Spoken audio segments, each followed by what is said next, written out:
So the downtown Pittsburgh, Pennsylvania. That film was called. It was written on the can College Bowl, and it was a bunch of just kind of raw 16 millimeter footage around Carnegie Mellon in the library. And so I don't know, was that shot for an appearance on College Bowl where, I did High Q Bowl, which was high school, and there was always like a little introducing the high school team, and then it would show a little snippet of what was going on at the high school. And so maybe this was Carnegie Mellon and College Bowl, and this is raw footage that they edited down. I have no idea. I mean, there's no information, and it seemed like we were bouncing around trying to figure out what year that was. But yeah, it was long, but it was kind of interesting. It's kind of fascinating. You guys were along for the archaeological dig to try to figure out, like, what is this artifact? When was it made? Why was it made? And that's what we do here at AV Geeks during lunch, is watch old 16 millimeter films and try to figure it out. And I'm Skip Alzheimer, and I'm actually back in the archive today. Happy to have the old Neon up and running. And I tested negative for COVID, which is why I'm back.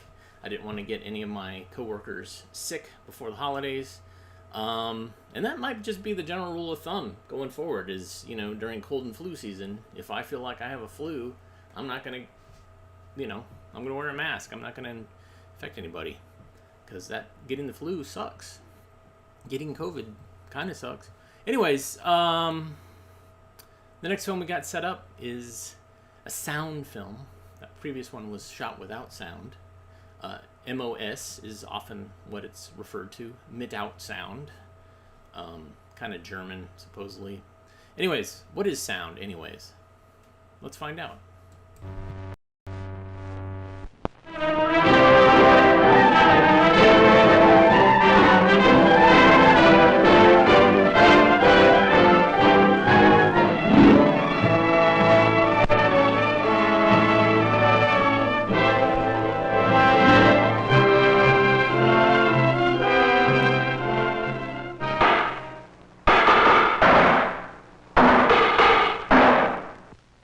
That sounds like a 4th of July celebration, but it isn't really. It's just Tom on his way to school.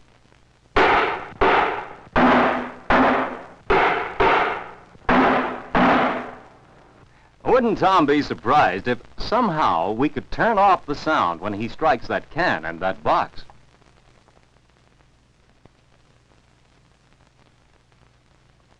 Of course, we're just pretending. We can't really turn off the sound. We all know that if you strike an object, it usually makes a noise.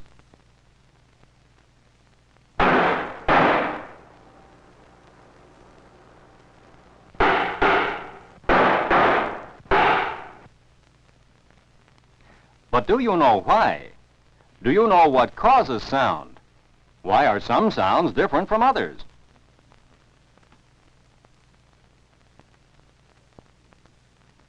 Here are several experiments you can perform to answer these questions and to learn more about sound. A yardstick lying on the table does not make any noise, but if we snap it so that it moves up and down rapidly, it makes a clattering noise.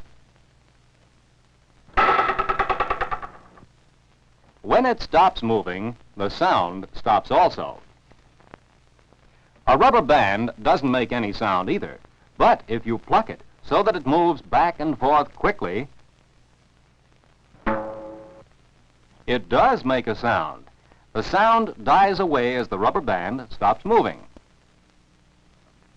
We are beginning to learn that an object makes a sound only when it is moving. In fact, all sound is caused by movement. If nothing on the earth ever moved, there would be no sounds. When water moves, you hear a splashing sound.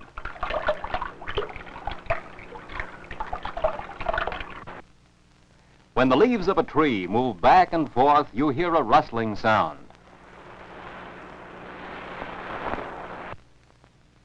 When a door slams shut, the wood of the door is moving back and forth quickly. Any rapid back and forth movement is called vibration.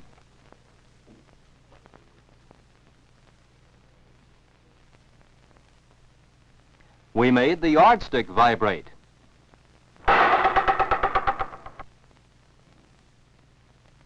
We made the rubber band vibrate.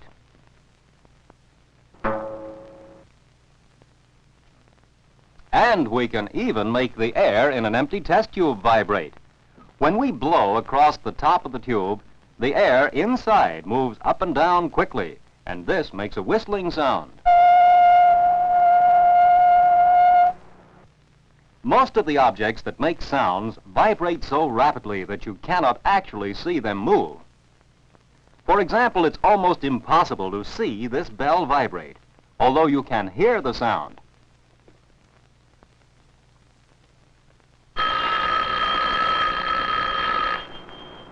In order to prove that it does vibrate, tie a small iron washer to a fine thread and hold it lightly against the bell.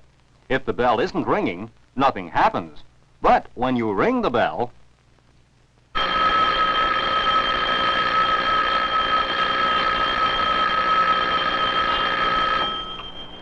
the washer bounces away because the vibration of the bell is pushing it. Now we know that sound is caused by vibration, but in order to hear the sound, these vibrations must reach our ears. How does this happen? For instance, how does the sound of the electric bell travel to our ears?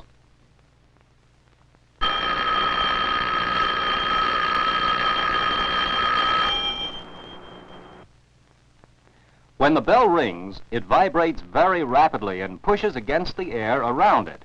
This rapid pushing makes sound waves in the air, which travel away from the bell in all directions. If the waves reach our ears, we can hear the sound.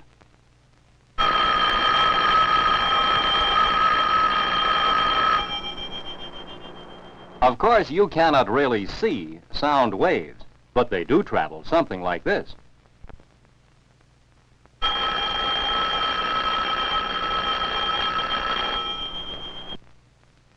Most of the sounds that reach our ears travel to them through the air. Can sound travel through other materials too? Suppose we put this toy frog underwater. Will the sound travel through the water to our ears? Listen closely.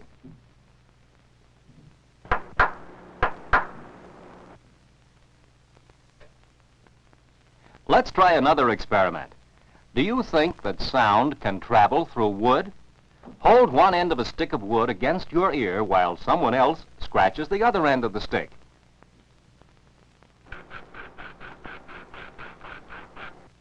Can you hear the sound? These experiments have shown that sounds can travel easily through water and through solid materials as well as through air. Are all sounds alike?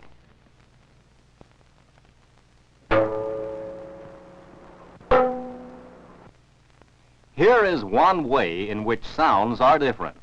We say that one sound had a higher pitch than the other sound.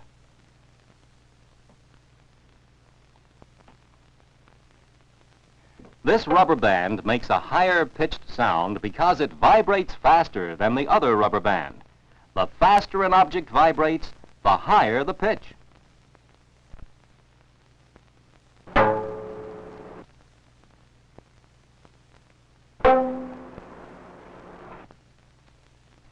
Do you know why these two rubber bands vibrate at different speeds? The reason is that one rubber band is shorter than the other one, and therefore vibrates faster. The metal bars on this toy xylophone are different lengths. The long bars vibrate slowly and make low-pitched sounds. While the short bars vibrate more rapidly and so make higher-pitched sounds.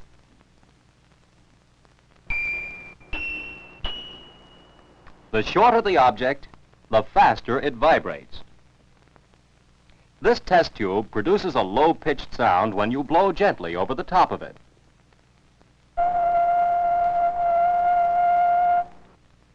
But if you pour some water into the tube, it produces a higher pitch sound.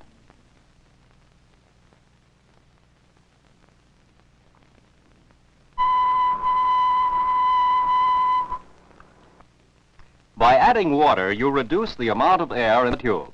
A shorter column of air vibrates faster and therefore makes a higher pitched sound. Now see what you can do with a row of test tubes filled with different amounts of water.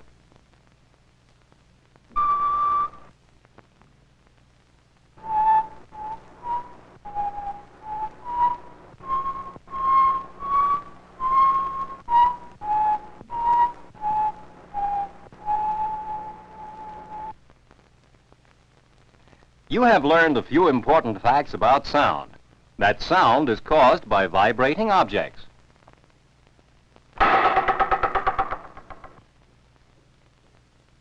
That sound waves travel through air, water, and solid materials.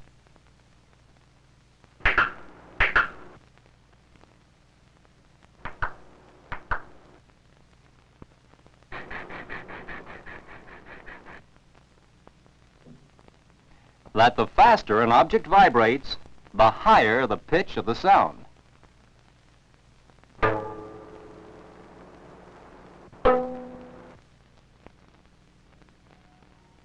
And in order to learn more about sound, see if you can find the answers to these questions.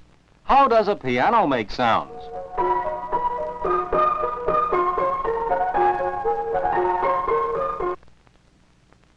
Why are some sounds louder than others?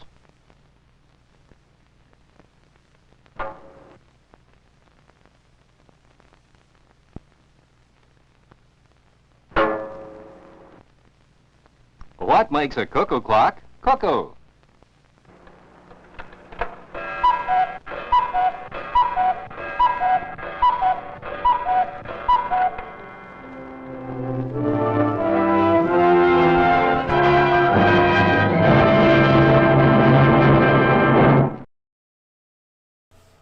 Oh, that was so great. Especially the kid at the beginning. Bam, bam, bam. That's definitely what would happen outside of my house if we had sidewalks. Kids walking to school just beating on stuff. And of course, if I was a kid walking to school, I would have a stick beating on stuff. So great. All right, so one of the advantages of being in the archive is that I have the telecine behind me, and this allows me to transfer films in real time out into the universe via the internet. So we have a film set up. This one actually has water damage, which basically what has happened is water got into the film can. And this could have been something that Hurricane Fran, this was a long time ago. Basically, I was at another space that I was renting with a bunch of guys. The power went out, and the sump pump that pumped water out of the basement failed. And so the next morning, there was 8 inches of water in the basement. And so some of it slowly seeped into the film cans, and so what you had is it kind of would fill up and it would stick together, so you would see films, you'll see this periodic damage. So here is Banana Fever with some weird water damage. Enjoy.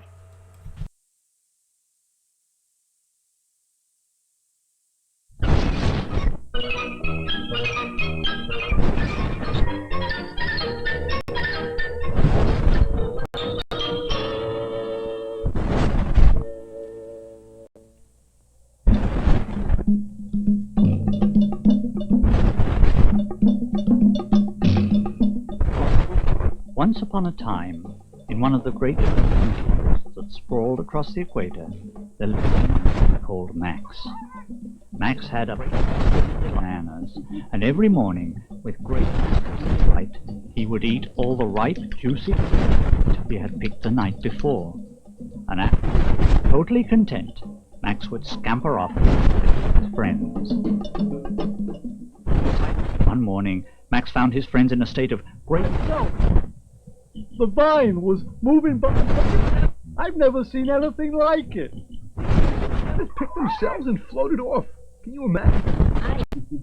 I can vouch for them both. I saw it too. I couldn't believe my surprise. Hey, you've been dreaming. And the same day, he found a bunch of bananas so ripe and lovely that he never gave the slightest. Friends had told him that morning.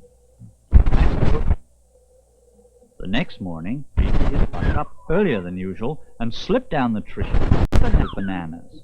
But instead of a bunch, the bananas were spread out in a line, and some of them were gone. Damn it. This has never happened before. I'll bet my pals think they're pretty. They must have taken those bananas. Somehow, breakfast just wasn't the same. Max was so annoyed by his friend's cruel joke that his friend decided to go and straighten things out. Max even denied taking any of the bananas, which made him even angrier, and he went off muttering. That evening, his anger cooled somewhat when he found 50 most perfect bananas. Bananas. 15 lovely bananas.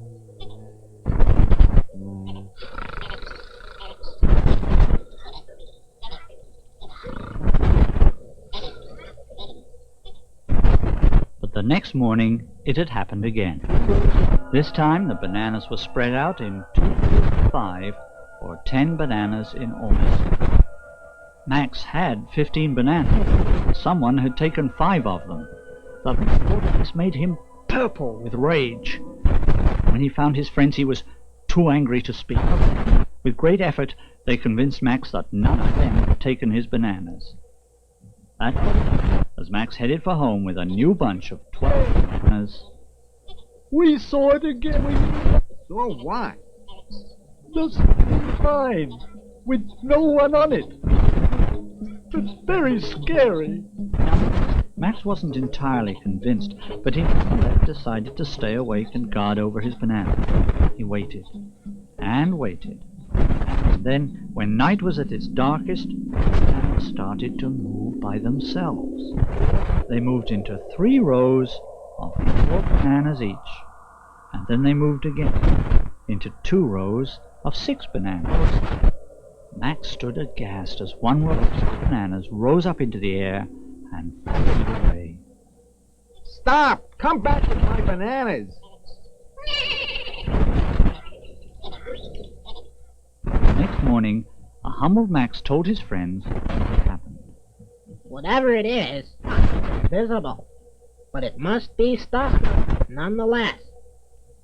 I'll stand guard with you tonight, Max. We'll try to catch the thief. That afternoon, they picked 9 delicious bananas. That night, after having placed the bananas on the ground near his tree, Max pretended to sleep, and the giraffe did her best to hide in some bushes nearby. Shortly after midnight, the bananas began to move. They moved into 3 rows of 3 bananas each. Then one whole row rose up and floated away. Grab it!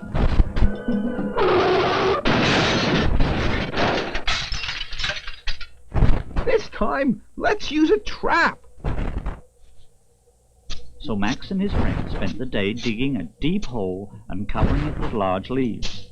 Then Max carefully placed 9 bananas on the leaves, for by this time his passion for bananas had turned into grim determination to catch the banana thief.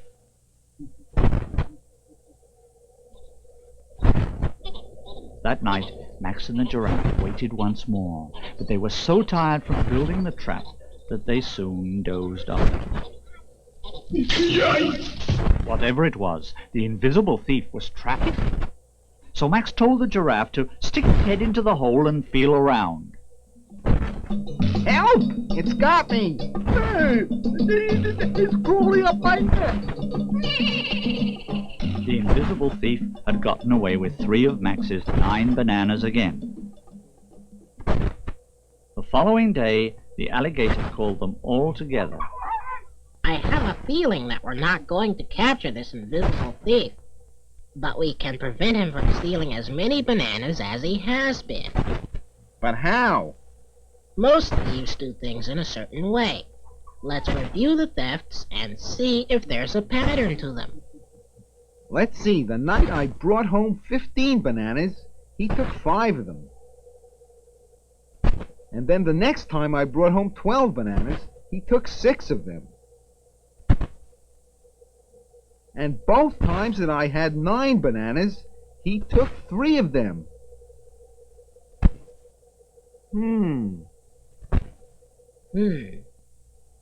What?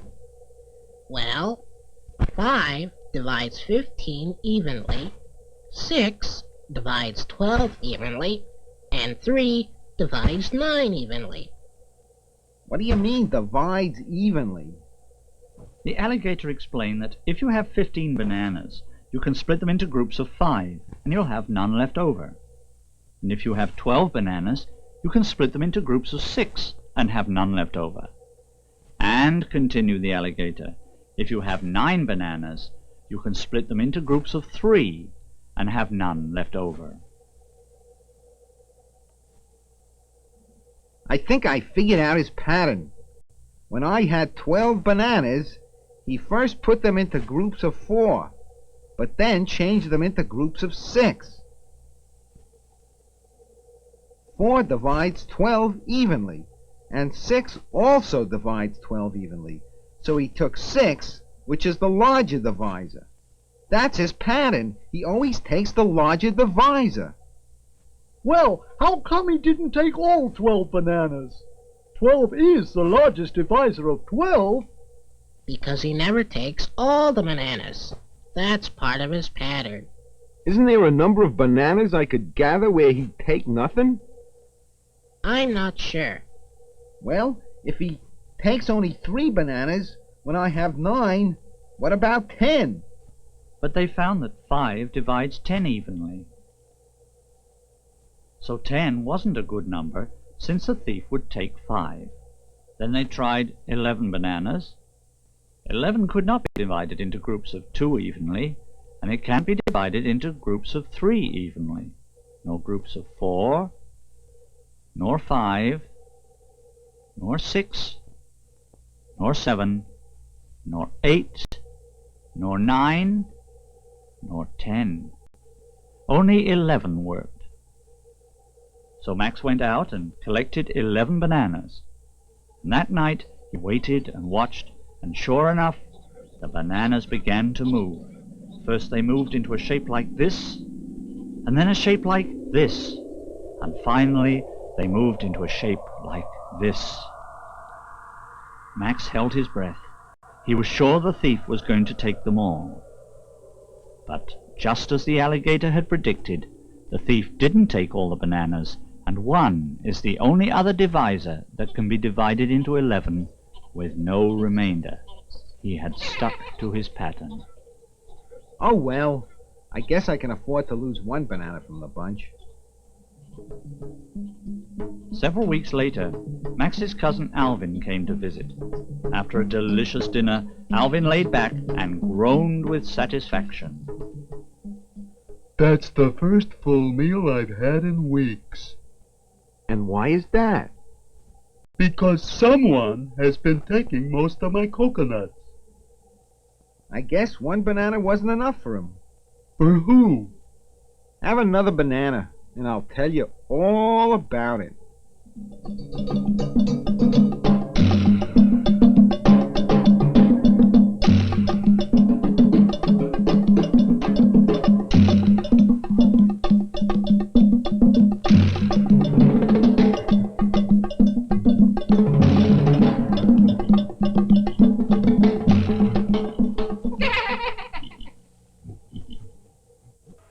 So, the narrator sounded familiar with that, and I was like, "That's weird number, narrator," which is one of my one of my favorite films about fractions, and it's the same type of format in that it's animated. There's this mystery, and something's missing, and so this is very similar. And sure enough, it was the same company, Davidson Films, that made this. And so that weird, that periodic, that was about 24 frames behind when you saw a bunch of deterioration, that was the soundtrack being damaged, where the emulsion is basically just kind of, because there's water. So that's water damaged stuff. And as you notice, the further you got towards the hub, the less the water line was, like maybe here, and so it only affected along up to where the water line seeped into the can, and the rest of it was fine. So I lost quite a few films, a couple hundred films due to that. But actually, some of that material was used in a experimental film called Decacia by Bill Morrison. So I actually went through it, and he paid me for the footage, and I didn't feel so bad about it because it was being used again. This is a fascinating film. It's kind of during that time where there were these films with music that were showing different types of sports, like one on surfing, on hang gliding, and there's no narration, but this one has a narrative to it. This is Skater Dater. Enjoy.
It's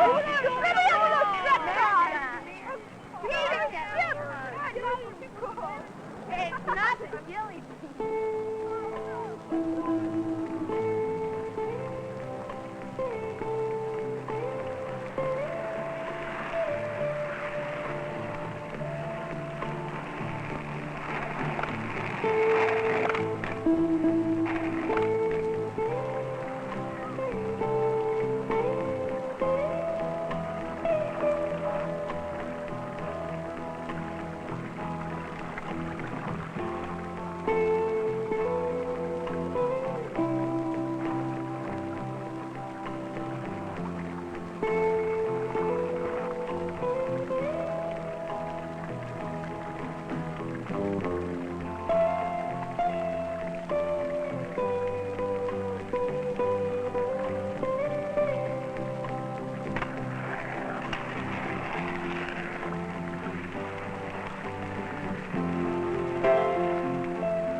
So, yeah, little story framed around skateboarding.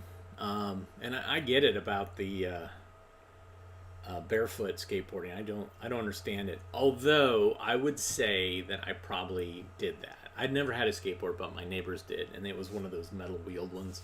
It wasn't the rubber trucks or the rubber wheeled ones. And I remember riding one barefoot because that's what you did in the summer when you were a kid. Is you were barefoot until you stepped on some glass or rusted nail, and then you had to wear shoes because you had a bandage on. Speaking of walking and being in the street, this is a Sid Davis film about the dangers of doing all those things. It's called Dead Right.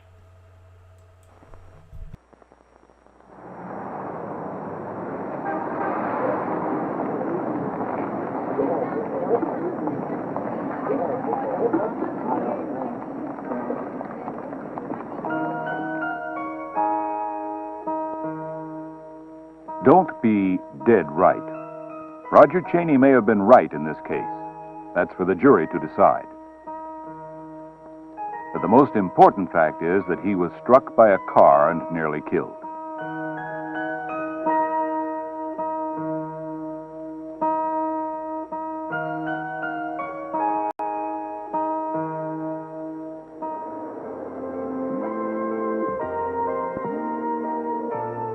Pedestrians, like motor vehicles and bicycles, also have their rights in traffic.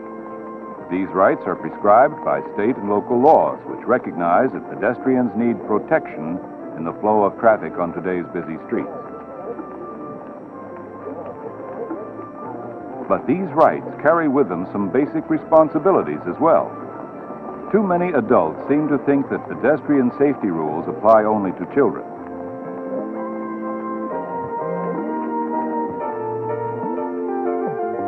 For instance, most adults know they should wait for a new green light before starting across a street. But we often disregard this safety rule because we're in a hurry.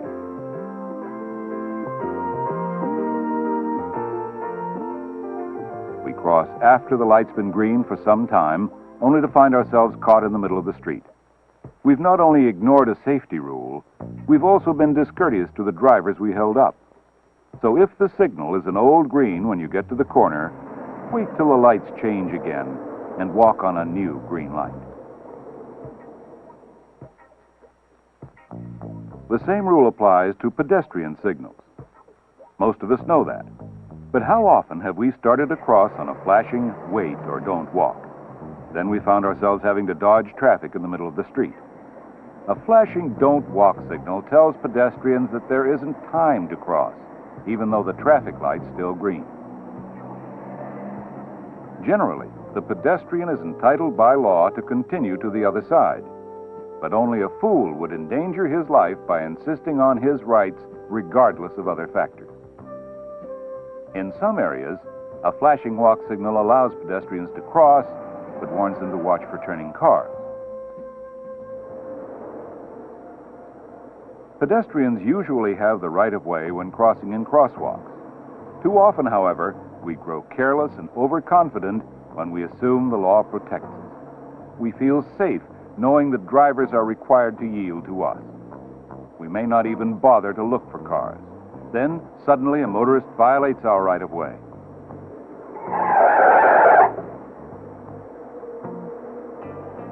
Roger Chaney was hurt in a situation like this.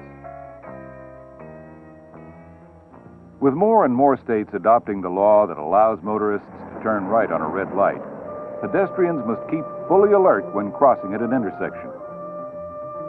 Always stand on the curb, not in the street while you're waiting. In any situation, even though you may legally have the right of way, the safest practice is always to use good judgment. Look in all directions to make sure there's no immediate danger from traffic.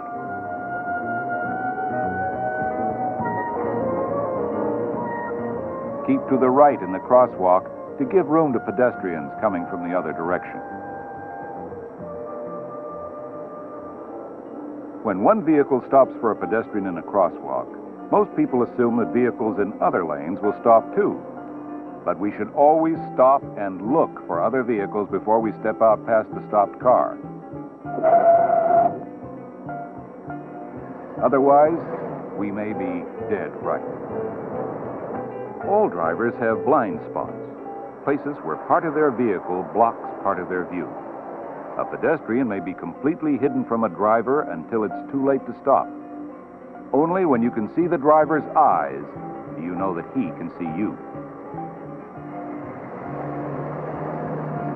It's foolish to step off the curb into the path of an oncoming car when the driver doesn't have time to stop.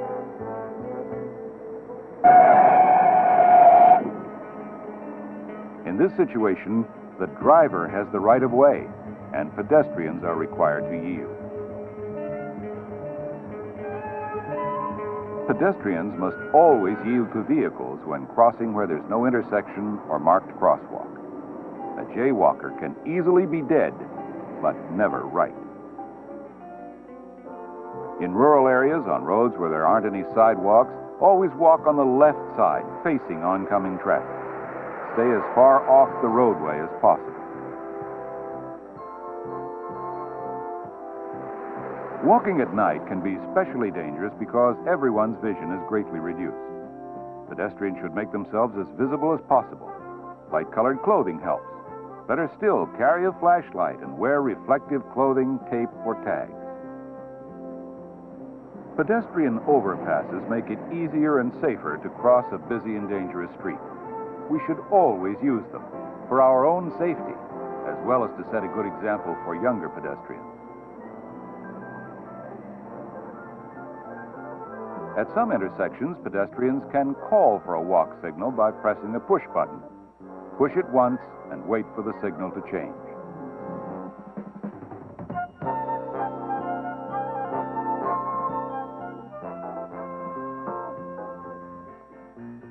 Even with all these pedestrian safety devices, we should never let down our guard. Sometimes we may get so preoccupied with other things that we completely forget our surroundings. And that's dangerous.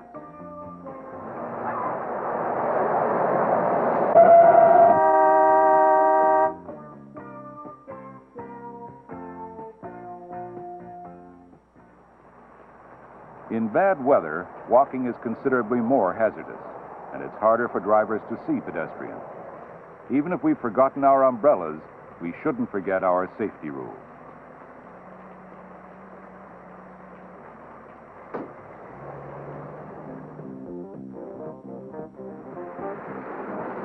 We play the equivalent of Russian roulette every time we step out from between two parked cars. The pedestrian is often in front of the oncoming car before the driver has time to react to the danger.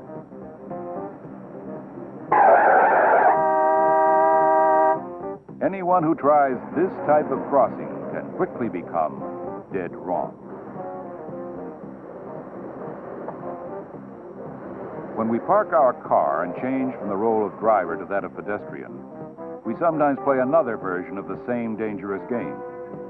Without thinking or looking, we push open the car door and step out into the traffic lane.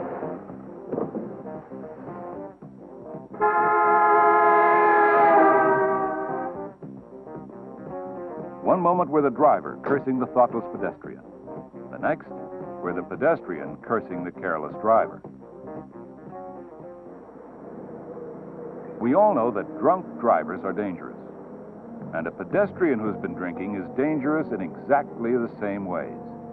His ability to judge the speed and distance of approaching cars is impaired.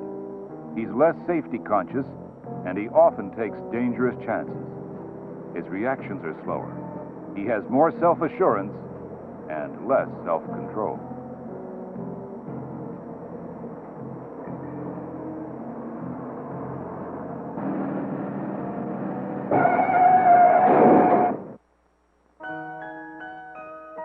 Pedestrian accidents have many causes. Sometimes they happen because we insist upon our rights, or what we think are our rights. That was the case with Roger Cheney. He was right, but he almost died. Because he foolishly insisted on keeping that right, rather than tempering it with courtesy and good judgment, 2 lives have been needlessly damaged. the driver will always carry the burden of the pain and suffering he caused. Roger Cheney will spend the rest of his life in a wheelchair. Remember them the next time you have a choice. Be courteous and sensible.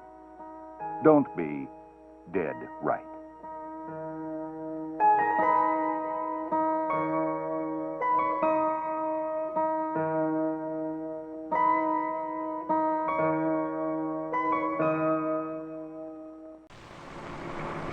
I can check that gear in a minute, so don't touch anything, okay?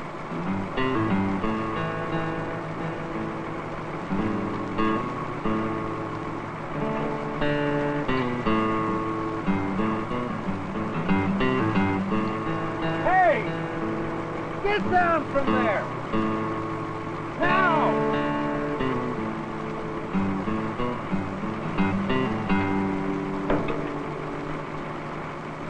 Hey! Turn it over! What if it bumped that control by accident? You'd be mincemeat by now. What have I told you? You don't work on equipment when the engine's running. Well, I told him not to touch anything. All right, I guess I wasn't thinking. You weren't thinking? You mean you'll work on engines and machinery and not think of your own personal safety? Here. Shake hands with danger.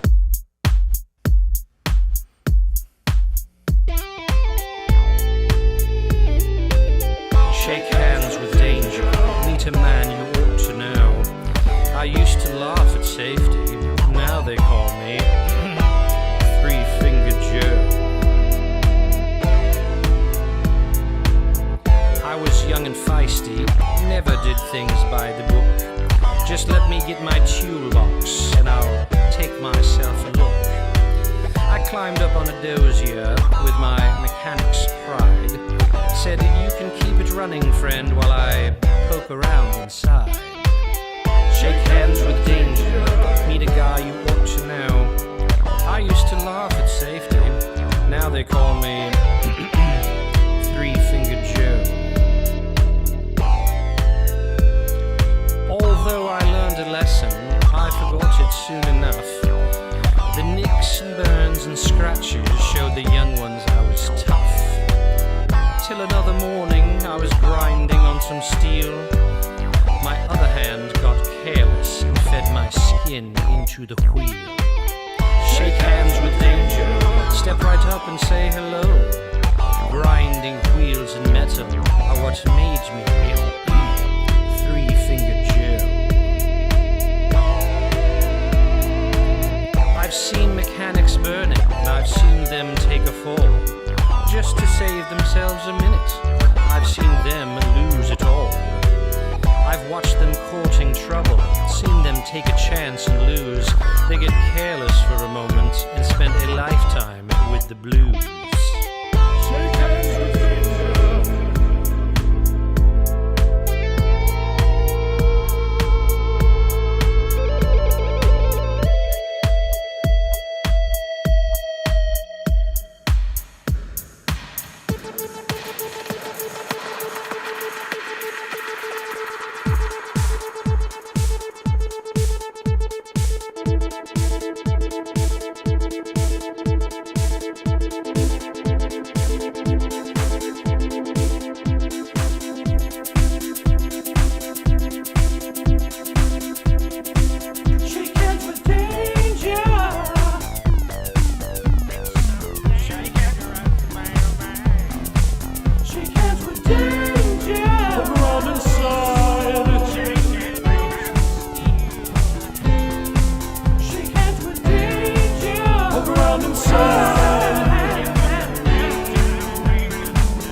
supposed to know.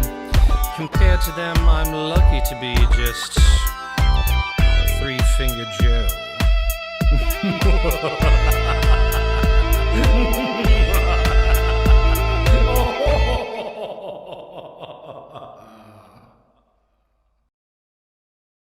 All right.